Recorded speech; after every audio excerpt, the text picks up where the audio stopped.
അഖിലേ, നേരെ ഒരുപാട് വൈകി. ഇന്നലെ നീ ഒരു പോള കണ്ണടച്ചില്ല. അതിന്റെ ക്ഷീണം നിന്റെ മുഖത്ത് കാണാനുണ്ട്. ഇന്നും ഉറങ്ങാതിരിക്കാനാണോ നിന്റെ തീരുമാനം? നീ എന്താ അത്ര ആലോചിക്കുന്നത്? ഇവിടെ നടന്ന സംഭവങ്ങൾ എന്റെ മനസ്സിൽ നിന്ന് പോകുന്നില്ല കൃഷ്ണേട്ടാ. I M worried. ഒരുപാട് മനസ്സംഘർഷമുണ്ട് എനിക്ക്. അത് നിന്റെ നടപ്പ് കണ്ടപ്പോ തന്നെ എനിക്ക് മനസ്സിലായി. ആനന്ദ് പറഞ്ഞതൊന്നും നിനക്ക് വിശ്വാസമായില്ലെന്ന് തോന്നല്ലോ. നമ്മുടെ മോനെ നമ്മൾ തന്നെ അവിശ്വസിക്കുന്നത് ഭയങ്കര ബോറാ. നോ, ഇവിടെ വിശ്വാസക്കുറവിന്റെ വിഷയമൊന്നുമില്ല കൃഷ്ണേട്ടാ. ഈ സംഭവത്തിൽ ദാസേട്ടന്റെ മനസ്സ് എനിക്കും. ഉള്ളിന്റെ ഉള്ളിൽ എന്തോ ഒരു ഭയം. അവനെ പ്രസവിച്ച എന്റെ മനസ്സ് ഇത്രത്തോളം അസ്വസ്ഥമാവണമെങ്കിൽ അവനോടൊപ്പം ജീവിക്കാൻ ഒരുങ്ങുന്ന ആ പ്രിയങ്കയുടെ മനസ്സ് എങ്ങനെ അവൻ ചിന്തിച്ചിട്ടുണ്ടാവുക?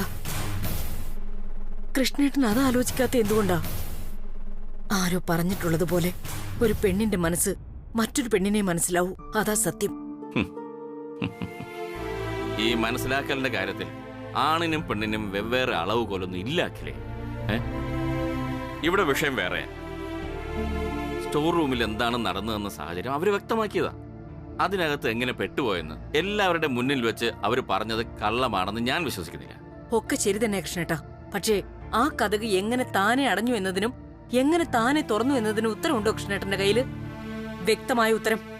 അങ്ങനെ ചോദിച്ച ഉത്തരം ഉണ്ടാവില്ല. എപ്പോഴും കയ്യിൽ മൊബൈൽ കരുതുന്ന ആനന്ദിന്റെ കയ്യിൽ അപ്പോഴും മാത്രം മൊബൈൽ ഉണ്ടായിരുന്നില്ലല്ലോ. അതെന്താ അങ്ങനെ വരാൻ കാരണം? നീ ഇങ്ങനെയൊക്കെ ചോദിച്ചാൽ അഖില, നീ എന്താ പറഞ്ഞു വരുന്നത്? എനിക്ക് മനസ്സിലാവുന്നില്ല. ഞാനൊന്നും പറയുന്നില്ല കൃഷ്ണേട്ടാ. ഒന്നേ ഉള്ളൂ, ആ ജ്യോത്സ്യം പറഞ്ഞത് മുഴുവനായിട്ടും തള്ളിക്കളയാൻ എനിക്ക് പറ്റുന്നില്ല. അതാ നേര്. എന്റെ മകൻ പറയുന്നത് എന്തും എനിക്ക് വിശ്വാസമായിരുന്നു. ആ ഡെമോ കല്യാണം എന്റെ മുന്നിൽ നിന്നും മറച്ചു വെക്കുന്നതുവരെ. വേണമെങ്കിൽ ഇനിയും ഞാൻ വിശ്വസിക്കാം, ഈ ലോകത്ത് ആര് പറയുന്നതിനേക്കാളും. പക്ഷേ ആ വിശ്വാസം എനിക്ക് മാത്രം പോരല്ലോ, പ്രിയങ്കയ്ക്കും വേണ്ടേ? അതല്ലേ ലോകത്തിന് മുന്നിൽ ഒരു ന്യായം. സോറി, നീ ഇപ്പൊ ചിന്തിക്കുന്ന റൂട്ടാണ് തെറ്റ്. നീ ഒരു അമ്മയായിട്ട് ചിന്തിക്കാൻ നോക്ക്. ഒരുപക്ഷെ ആനന്ദിനെ ഷോക്ക് അടിച്ചിട്ടപ്പോ കല്യാണി അവിടെ ഇല്ലായിരുന്നുവെങ്കിൽ നമ്മുടെ മോൻ. കൃഷ്ണേട്ട വേണ്ട, പ്ലീസ്. സോറി, നീ ഇപ്പൊ ചിന്തിക്കുന്ന റൂട്ടാണ് തെറ്റ്. നീ ഒരു അമ്മയായിട്ട് ചിന്തിക്കാൻ നോക്ക്. ഒരുപക്ഷെ ആനന്ദിനെ ഷോക്ക് അടിച്ചിട്ടപ്പോ കല്യാണി അവിടെ ഇല്ലായിരുന്നുവെങ്കിൽ നമ്മുടെ മോൻ. കൃഷ്ണേട്ട വേണ്ട, പ്ലീസ്.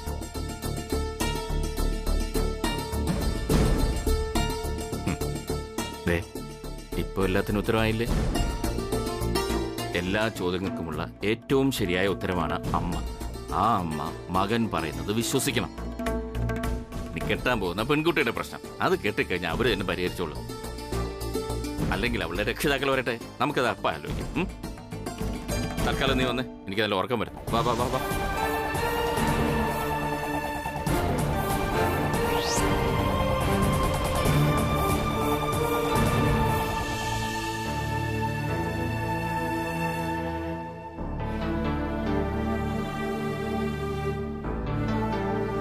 ഇല്ല, ഈ വിവാഹം ഇങ്ങനെയുള്ള ഒരാളുമായി നടത്തണമെന്ന് എനിക്ക് സംശയമുണ്ട്. പ്രിയങ്കേ, നീ എന്തൊക്കെയാ ഈ പറയുന്നേ? എല്ലാം നടന്നുകൊണ്ടിരിക്കുന്ന നിന്റെ ഇഷ്ടം അനുസരിച്ചാ, നിന്റെ പ്ലാൻ. എന്നിട്ടും കല്യാണത്തിന് 4-5 ദിവസം മാത്രം ഉള്ളപ്പോ നീ ഇങ്ങനെ പറഞ്ഞ? ദേ, ഇത് കുട്ടിക്കളിയല്ല, നാടൊട്ടുക്ക് ക്ഷണിച്ചു നടത്തുന്ന വിവാഹമാ. അറിയാം, ഇത് കളിയല്ല. ആ വീട്ടുകാരുമായി അടുത്തതും ഈ വിവാഹ ബന്ധവും എന്റെ തന്നെ നീക്കമായിരുന്നു. പക്ഷെ ഞാനും ഒരു സ്ത്രീയാ. കല്യാണത്തിന് 4-5 ദിവസം മാത്രം ബാക്കിയുള്ളപ്പോ അടുക്കളക്കാരിയോടൊപ്പം അന്തി ഉറങ്ങുന്ന ഒരാളെ കെട്ടണമെന്നാണോ നിങ്ങൾ പറയുന്നത്? പ്ലാനും പദ്ധതിയും എന്തായാലും എനിക്കുമില്ലേ ആത്മാഭിമാനം എന്ന വികാരം?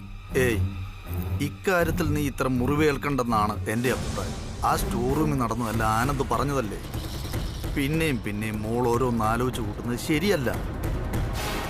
ദേ നോക്ക്, ഒരു വാശിക്കെല്ലാം കളഞ്ഞെറിഞ്ഞു പോകാൻ എളുപ്പമാണ്, തിരിച്ചു പിടിക്കാനാണ് പ്രയാസം. പ്രത്യേകിച്ച് നിന്റെ മനസ്സിൽ ഭാവി ജീവിതത്തെക്കുറിച്ച് ഒരുപാട് കണക്കൂട്ടലുകളുള്ളപ്പോൾ.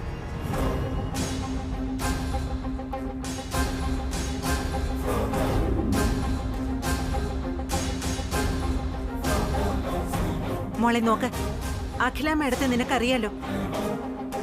നീ പറയുന്നതെങ്ങാനും ആ കാതിലെത്തിയ അതോടെ തീർന്നുവല്ല. ഇപ്പൊ അവിടെ ഈ നടന്നതെല്ലാം ഒരു ദുസ്വപ്നമായി കണ്ട് നീ അങ്ങ് മറന്നേക്ക്. അതാ എല്ലാവർക്കും നല്ലത്. അതെ, അത്രേ ഉള്ളൂ. അറിയാമല്ലോ, സെക്കൻഡുകൾക്ക് ലക്ഷങ്ങളുടെ വിലയുള്ള പയ്യനാണ് ആനന്ദ്. പിന്നീട് അവനെ പോലൊരു പയ്യനെ കിട്ടാൻ തപസ്സിരിക്കേണ്ടി വരും നിനക്ക്. സോറി, നാണയത്തുട്ടുകളുടെ കിലുക്കത്തിലും തിളക്കത്തിലും മയങ്ങുന്നവളല്ല ഈ പ്രിയങ്ക വർമ്മ. അവനിനി ഏത് ഗന്ധർവനാണെന്ന് പറഞ്ഞാലും ശരി, ഈ പ്രിയങ്കയൊന്ന് വേണ്ടെന്ന് വെച്ചാൽ വേണ്ടെന്ന് തന്നെയാണ്. അതിലാർക്കും ഒരു സംശയവും വേണ്ട. ഛേ, നീ എന്തടിസ്ഥാനത്തിലാ ഇങ്ങനൊരു തീരുമാനം എടുക്കുന്നത്? ആ സ്റ്റോർ റൂമിൽ അരുതാത്ത എന്തെങ്കിലും നടന്നിട്ടുണ്ടാവുമെന്ന് നിനക്കെന്താ ഇത്ര നിശ്ചയം? ആ ആനന്ദ് അത്തരത്തിലുള്ള ഒരാളാണെന്ന് നിനക്ക് ഉറപ്പുണ്ടോ? അവിടെ ഒന്നും നടന്നിട്ടില്ലെന്ന് തിരിച്ചു ഉറപ്പ് പറയാൻ പറ്റുമോ? പറ്റില്ലല്ലോ. മോളെ, നീ കുറച്ചുകൂടെ ഒന്ന് ക്ഷമിക്ക്. ആനന്ദിനെ പോലൊരു പയ്യന്റെ ഭാഗത്തുനിന്ന് അങ്ങനെ ഒരു തെറ്റ് സംഭവിക്കില്ല. സംഭവിക്കും. ആ ലോഗോയിലെ കണ്ണുകൾ കല്യാണിയുടേതാണെന്ന് അറിഞ്ഞ ശേഷം ആനന്ദിന് അവളോട് പ്രണയവാ. അവൾക്ക് തിരിച്ചു 100% എനിക്ക് ഉറപ്പുണ്ട്. ഏയ്, ഞാനത് വിശ്വസിക്കില്ല. എല്ലാം നിന്റെ വെറും തോന്നലുകളാണ്. ശരി, എന്റെ തോന്നലുകളെങ്കിൽ എന്റെ തോന്നലുകൾ ആയിക്കോട്ടെ. ഒരേ ഒരു ചോദ്യം മാത്രമേ എനിക്കുള്ളൂ. സ്റ്റോർ റൂമിനകത്ത് ആനന്ദും കല്യാണിയും കയറിയ ഉടൻ എങ്ങനെയാ സ്റ്റോർ റൂം ലോക്കായി? രാവിലെ അത് എങ്ങനെ സ്വയം തുറന്നു? രണ്ടാൾക്കും മറുപടി ഉണ്ടോ? ഇല്ലല്ലോ. കല്യാണത്തിന് മുന്നേ മറ്റൊരു പെണ്ണുമായി കിടക്ക പങ്കിടുന്നവൻ കല്യാണത്തിന് ശേഷവും പോകില്ലെന്ന വിശ്വാസം എനിക്കില്ല. ഇതെന്റെ ലൈഫാ. ഈ കാര്യത്തിൽ എന്റെ തീരുമാനമാണ് പ്രധാനം. നിങ്ങളത് അനുസരിക്കണമെന്നാണ് എന്റെ ആവശ്യവും. മറിച്ചാണെങ്കിൽ എന്ത് എങ്ങനെ വേണമെന്ന് ഞാൻ തീരുമാനിക്കും. ഇപ്പോഴേ പറഞ്ഞില്ല എന്ന് പറയരുത്.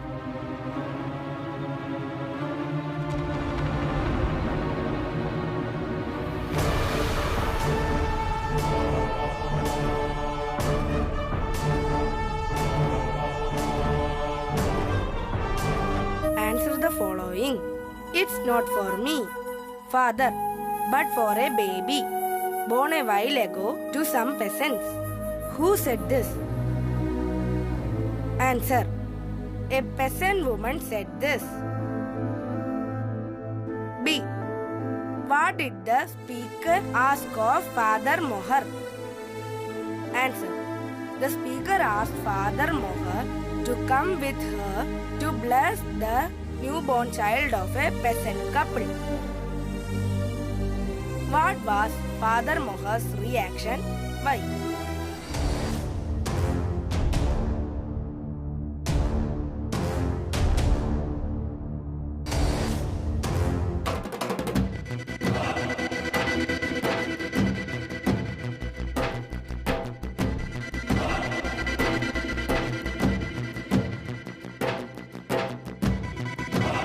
Bless the newborn child of the peasant couple. What was Nalke. Father Mohar?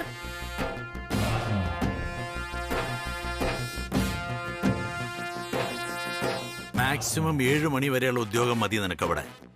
ഇതിപ്പോ മണി 9:30 കഴിഞ്ഞു. അച്ഛാ, അത് ഒരതുമില്ല.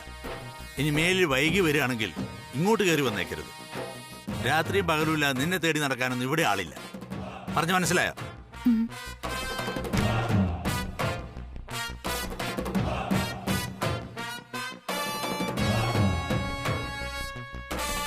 അനിയൂട്ട, അച്ഛനിന്ന് നേരത്തെ വന്നോ? ശരി ശരി, ചേച്ചി ആഹാരം എടുത്തു വെക്കാം.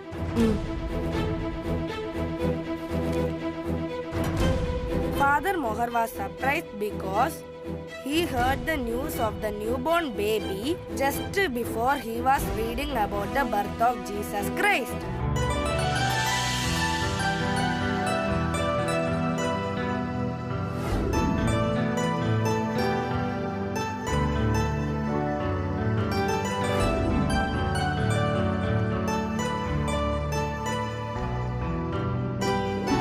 വലിയ ഞാൻ ബോധമില്ലാണ്ട് കിടക്കണം കണ്ടപ്പോ എന്റെ ജീവൻ അങ്ങ് പോയി. നെഞ്ചിടിപ്പ് നിന്നു പോയതുപോലെ. ഇപ്പൊ ബോധം വീണിങ്ങനെ ഇരിക്കണ കണ്ടപ്പോഴാ എനിക്ക് എന്റെ ജീവൻ തിരിച്ചു കിട്ടിയേ. വലിയ ഞാൻ എന്തെങ്കിലും സംഭവിച്ചിരുന്നെങ്കിൽ കൂടെ ഞാനും വന്നേനെ. എന്നോട് നിനക്ക് അത്രയ്ക്ക് ഇഷ്ടമാണോ കല്യാണി?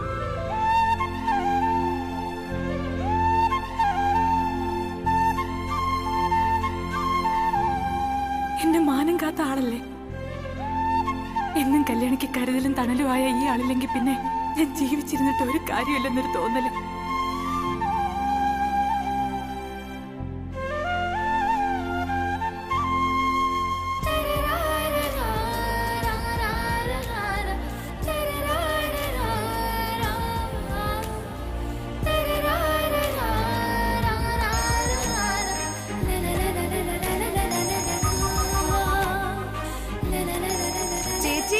ചേച്ചിക്ക് ഫോൺ.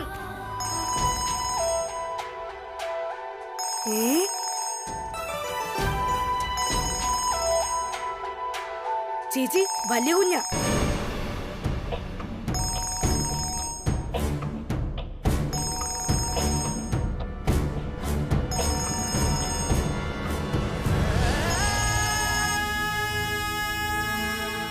എന്താ വലിയ കുഞ്ഞ രാത്രിയില്?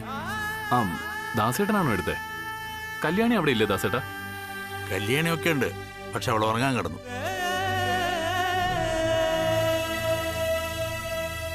വന്നപ്പോഴേ ക്ഷീണാന്ന് പറഞ്ഞ് കിടന്നതാ, ഉറങ്ങിപ്പോയി. എന്താ വലിയ കുഞ്ഞ കാര്യം? അത് സാരമില്ല. കല്യാണിയോട് ഒരു കാര്യം ചോദിക്കാനുണ്ടായിരുന്നു. അവൾ ഉറങ്ങിയ സ്ഥിതിക്ക്. ശരി വലിയ കുഞ്ഞെ, കല്യാണി ഉണരുമ്പോ കുഞ്ഞ് വിളിച്ചോന്ന് പറഞ്ഞേക്കാം.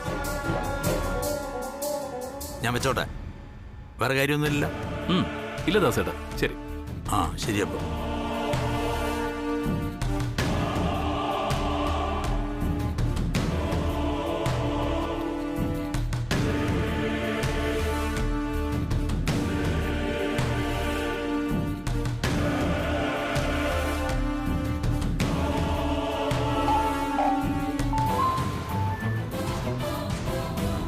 ഇപ്പൊ ആ വീട്ടിൽ നിന്ന് ഇങ്ങോട്ട് കയറി വന്നല്ലേ ഉള്ളൂ, പിന്നെന്താ ഉടനെ ഒരു ഫോൺ വിളി? ദേ ഒരു കാര്യം ഞാൻ പറഞ്ഞേക്കാം, ഒളിഞ്ഞും തെളിഞ്ഞുമുള്ള ഇതുപോലുള്ള ഫോൺ വിളികളാണ് ഈ നാട്ടിലെ പല പെൺകുട്ടികളുടെയും ജീവിതം നശിപ്പിക്കുന്നത്. നശിക്കാതെ ഇനിയും ജീവിതത്തിൽ വല്ലതും ബാക്കിയുണ്ടെങ്കിൽ നീ തന്നെ വളം വെച്ചു കൊടുത്ത് അത് നശിപ്പിക്കരുത്. അവളുടെ ഒരു ഫോൺ വിളി.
ആരാ ഇതൊക്കെ?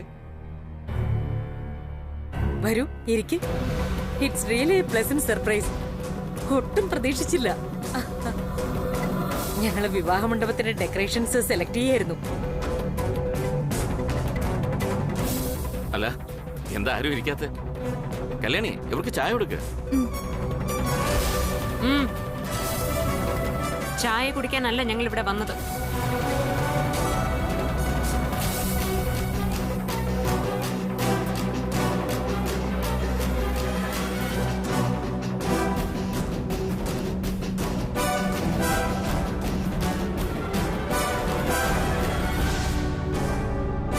എന്തു പറ്റി പ്രിയങ്ക? നീ വളരെ അപ്സെറ്റ് ആണെന്ന് തോന്നുന്നു. പ്രിയങ്ക മാത്രമല്ല, 3 പേരും സീരിയസാ. എന്തു പറ്റി എല്ലാവർക്കും? അത് ഒരു കാര്യം പറയാൻ. എന്തിനാച്ചാ മടിക്കുന്നേ? നമ്മൾ തീരുമാനിച്ച തീരുമാനം പറയണം, അത്ര തന്നെ. തീരുമാനോ? എന്തു തീരുമാനം? അതെങ്ങനെ പറയണോന്നറിയില്ല, പറയുന്നത് ശരിയാണോന്നും അറിയില്ല. പക്ഷെ ഞങ്ങൾക്ക് വേറെ വഴിയില്ലാഞ്ഞിട്ടാ. ഞങ്ങൾക്ക് ഒരേ ഒരു മോളാ. അവിടെ ജീവിതമാണ് ഞങ്ങൾക്ക് പ്രധാനം. അതുകൊണ്ട് ഞങ്ങൾക്ക് ഈ കല്യാണത്തിന് താല്പര്യമില്ല.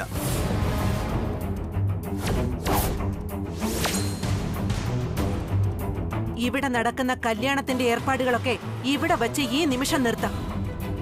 അത് പറഞ്ഞിട്ട് പോവാനാ ഞങ്ങൾ വന്നത്. ഏർപ്പാടുകളൊക്കെ നിർത്താം, അതിനൊരു ഫോൺ കോൾ മതി. പക്ഷേ ഈ കല്യാണം വേണ്ടെന്ന് വെക്കാനുള്ള കാരണം അത് നിങ്ങൾ പറഞ്ഞില്ല.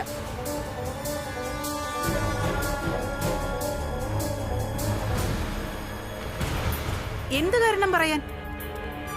ഇവിടെ എന്താ ഈ വീട്ടിലൊരു കുറവ്? പണത്തിന് കുറവുണ്ടോ? പ്രൗഢിക്ക് കുറവുണ്ടോ? വിദ്യാഭ്യാസത്തിന് സംസ്കാരത്തിനും കുറവുണ്ടോ? എന്താ ഒരു കുറവ് പറയണം നിങ്ങള്. ഇവിടെ ആനന്ദിനെ കെട്ടാൻ കോടീശ്വരികളും ക്യൂ നിൽക്കുന്നു. അപ്പോഴാ ചേച്ചി പ്രിയങ്കയെ കണ്ടതും ആലോചിച്ചതും ഉറപ്പിച്ചതും. അത് നിങ്ങളുടെ സ്വത്തും പാരമ്പര്യമൊന്നും അന്വേഷിച്ചിട്ടൊന്നും അല്ല, മനസ്സിന് ഇഷ്ടപ്പെട്ടു എന്ന ഒറ്റ കാരണം കൊണ്ടാ.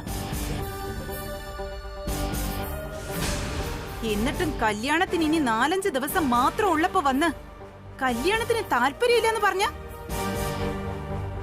വിലാസിനി മതി. പക്ഷെ പ്രഭാരവർമ്മ, ഒരു ബന്ധം ഉണ്ടാകുന്നതിനും അതില്ലാതാകുന്നതിനും അതിൻ്റെതായ ചില രീതികളുണ്ട്, മാന്യമായ രീതികൾ. പക്ഷെ പ്രഭാരവർമ്മ, ഒരു ബന്ധം ഉണ്ടാകുന്നതിനും അതില്ലാതാകുന്നതിനും അതിൻ്റെതായ ചില രീതികളുണ്ട്, മാന്യമായ രീതികൾ. ഈ 11-ാം മണിക്കൂറിൽ നിങ്ങൾ ഇവിടെ വന്ന് ഈ കാര്യം പറയുന്നത് തന്നെ മാന്യമായ ഭാഷയിൽ പറഞ്ഞാൽ ശുദ്ധ ഭോഷ്കാണ്. പക്ഷെ ഞങ്ങൾക്കത് വിഷയമല്ല. വിഷയം എന്തുകൊണ്ടിങ്ങനെ സംഭവിച്ചു എന്നാണ്. So you are liable to answer your question.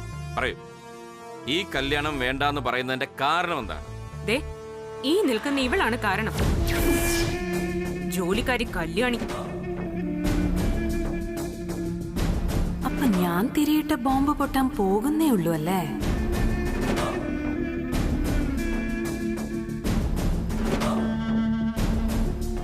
Priyanka, നിന്റെ മനസ്സിൽ എന്താണെന്നും നീ എന്തുകൊണ്ടാണ് ഈ കല്യാണം വേണ്ടാന്ന് വെക്കുന്നതെന്നും ഇപ്പൊ എനിക്ക് മനസ്സിലായി. പക്ഷേ സ്റ്റോർ റൂമിലെ പ്രശ്നങ്ങൾ എങ്ങനെയാണ് സംഭവിച്ചതെന്ന് നമ്മുടെ മുമ്പിൽ വെച്ച് തന്നെ അവര് രണ്ടാളും പറഞ്ഞതല്ലേ? അപ്പോ ഒരു പരാതിയുമില്ലാതെ അത് വിശ്വസിച്ചു പോയ നിനക്ക് ഇപ്പൊ എന്താ ഒരു മാറ്റം? അതെനിക്ക് മനസ്സിലാവുന്നില്ല. മനസ്സിലാവാത്തത് എനിക്കാണ് ആന്റി. ഇവര് കള്ളമല്ല പറയുന്നത് എന്നതിന് എനിക്കറിയേണ്ടത് ഒറ്റ കാര്യമാണ്. സ്റ്റോർ റൂമിന്റെ കഥക എങ്ങനെ താനേ ലോക്കായി, എങ്ങനെ താനേ തുറന്നു, ഇതിനെനിക്കൊരു മറുപടി കിട്ടിയേ പറ്റൂ.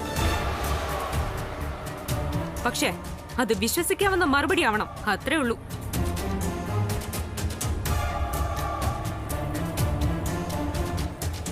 എന്താ എല്ലാവരും നാവടങ്ങിപ്പോയോ? എന്റെ മകള് ചോദിച്ചതിന് മറുപടി കൊടുക്ക്. അതോടെ തീരൂ ഇവിടുത്തെ പ്രശ്നങ്ങള്.